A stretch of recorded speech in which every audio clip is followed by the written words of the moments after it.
the fact that the league is now rebuilding, and I think if you are an Oregon State or a Washington State fan, you have some inherent advantages with the way the Pac-12 sits currently and will move forward than you did previously. The fact that I just mentioned a couple of these programs, Oregon, not there anymore. USC, not there anymore. Washington, not there anymore. You got an opportunity to be like the ballers inside the Pac-12.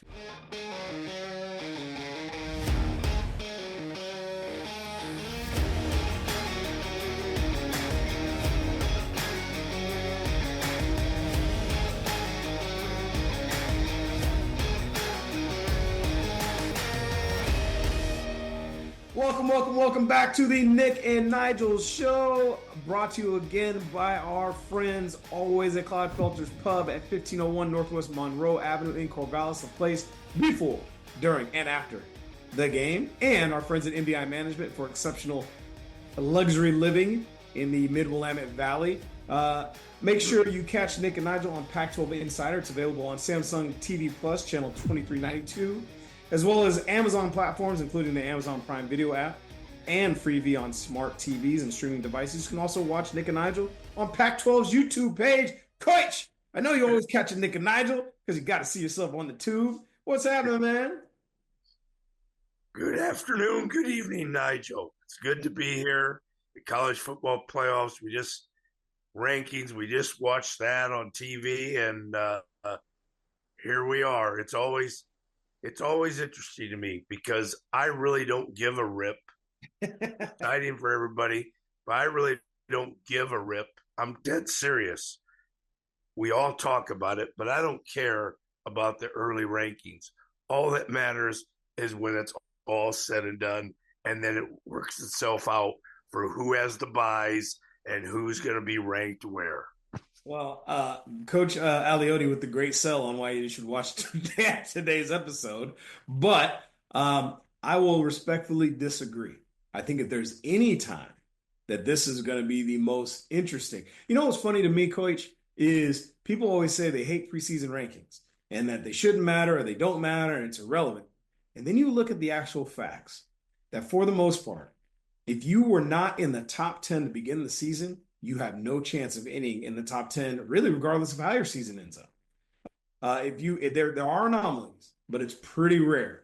When you look at how this first CFP has shook out, this committee is telling you right away that there are some things that I find very interesting in this deal. So even though you're not super excited about it, I'm going to break it down anyway for you, Coach, because as we saw the first official CFP rankings come out, you can see that the Oregon Ducks, undefeated 9-0, are ranked number 1. Ohio State, ranked number 2. Georgia, number 3. Miami, number 4, followed by Texas, Penn State, Tennessee, Indiana, BYU at number 9, Notre Dame at number 10.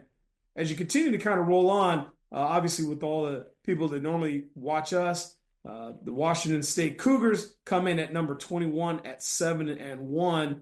And look, there was a lot of talk, Coach, about, hey, Washington State got a chance. Like, even though you're not in a conference, there may have never been a better chance for a team like Washington State to find itself in the CFP.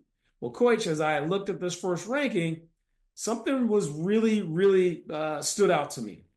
Of all the teams in the top 25, Washington State is the lowest ranked 7-1 team behind Pitt, Iowa State, SMU. We're not talking juggernauts here now, okay? SMU, Pitt, Boise State, obviously, who beat Washington State, Notre Dame, Tennessee, Penn State, Texas, Georgia, and Ohio State all have one loss. Of all the one-loss teams, Washington State is ranked the furthest behind. And what I kept listening to when I watched the whole broadcast on ESPN was, hey, they look at your wins and how bad were your losses. And then as I'm kind of looking at all these these 2-loss teams ranked ahead of the Cougs, I'm like, the math ain't mathing for me, Coach. The math ain't mathing for me. Well, Washington State has to win out to even have a chance. Let's face it. They have to win out, which Washington State can do. Now, the problem is, And some of those teams above them are going to lose because they play each other. So they have an outside chance. But I think the worst thing is that with Boise State being in the position that they are, Washington State, it's going to be hard for Washington to get that first round, well, to get that bye. But Boise State stand their way. And these teams in front of them, I'm looking at it as I'm talking to you, some pretty good teams. I'd put Washington State there with Iowa State. I'd put Washington State there with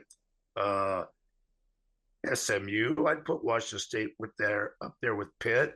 I see them as being, they could be easily 14 or 15 in my mind. Right. But if they win out, they still got a chance, Nigel. They really do. Well, welcome back to the second segment of Nick and Nigel, once again brought to you by our friends at MDI Management and Clodfelter's Pub. Gotta get to my guy. Mike Yam joined us on Nick and Nigel. All the stuff that you've seen go on this season. What's the biggest story in your mind? What's been the thing, like the midways, I guess we're kind of 2/3 of the way through the season. Biggest story for you in college football or in the Pac-12 in terms of your mind? The way the expansion is happening in the Pac-12, you asked for like one, and I'm giving you like five. Let's go. I asked for one. Give me 12. I don't care. Yeah. So I'm going to just take it back to the Pac-12 here.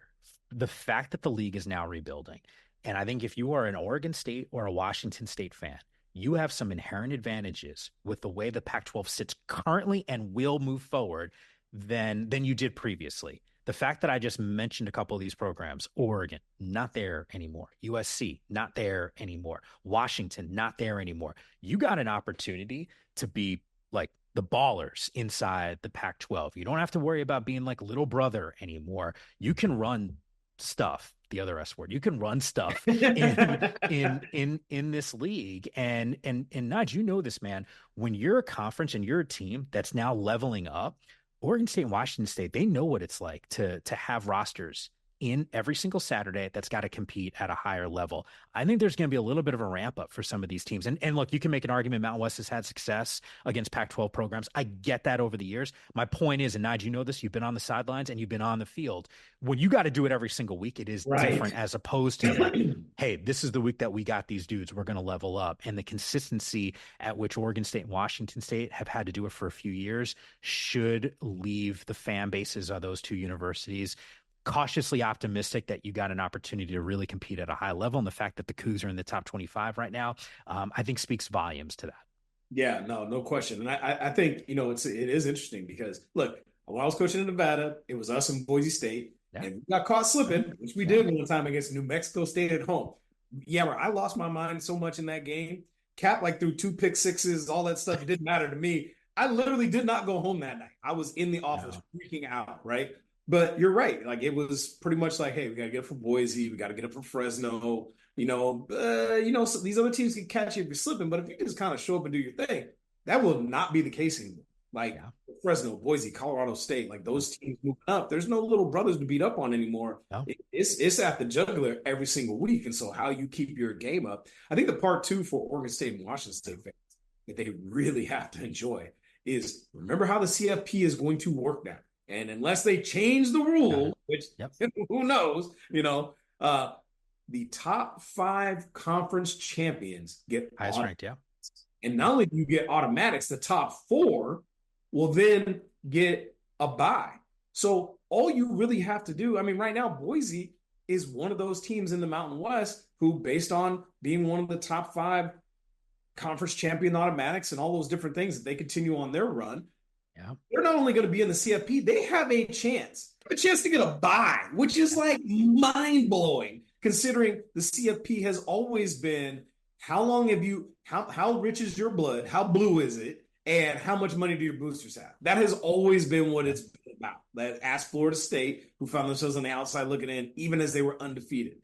Now, all that is done with. I cannot wait to see what happens. And look, Washington State still has a legit chance to get in. I think they're going to need a little bit of hope because I think the strength of schedule has absolutely Washington State fans, I told you last week, they need to root for Washington, which I realize is difficult for them, but they need to do it Because when Washington loses to Rutgers and Iowa and Indiana, it kills you because you have the resume that says, look, we beat a 1 or 2 loss Washington team. We beat a 1 or 2 loss Texas Tech team, not a 4 or 5 loss Washington Texas Tech team. So figure it out, root for your enemies. It will help you in the long run. But we'll see how the whole thing works out. But that being said and done, my guy, man. I know you're the best, man. You're the best. I do. Hey, stick around. Last segment of Nick and Nigel. We'll see you soon.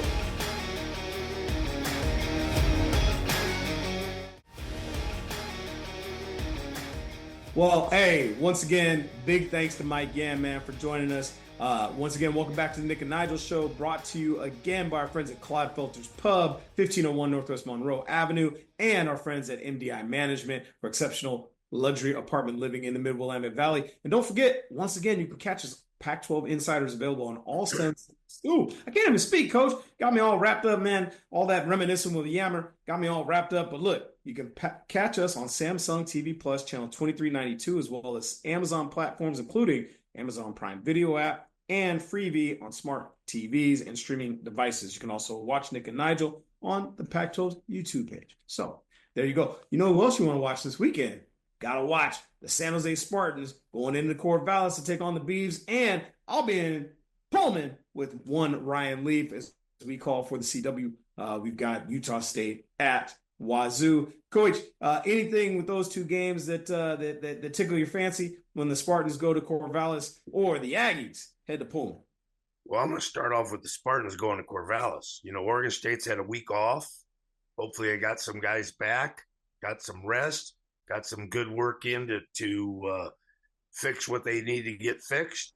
And San Jose State, who I think is a pretty good team, is coming off of a loss to Hawaii. So in my mind, that bodes well for Oregon State. I think they're going to get their ground game going again. That defense is going to be, better improved with more healthy bodies. So I like their chances this weekend. And then I'm going to move over to Washington State. Washington State plays Utah State, who in the middle of the season or about not last week, but 2 or 3 weeks prior, they gave up a 62 number to Boise, a 50 number to New Mexico, and another 50 number to Las Vegas. So that Washington State Cougar team with John Mateer, they could put up some points, and I think they're going to take care of business. Well, I tell you what, now I got to give Utah State some credit. They did turn things around against Wyoming in their last contest, so we'll see if their defense improves. But they got a lot of work to do if they're going to take on the Cougs and John Mateer. And then I think at Oregon State, same thing, man. I think defensively, just shore up, just keeping things inside. Now, here's the other thing about the Spartans. They are going to take shots. I know that's your favorite song, Coach. Shots. Everybody.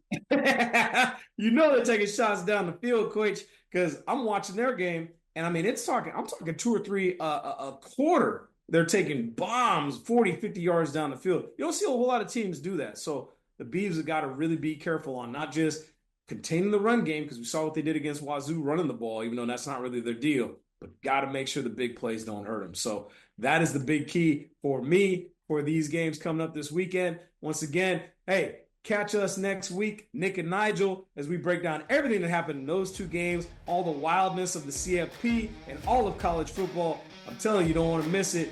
We'll see you next time on Nick and Nigel. Peace.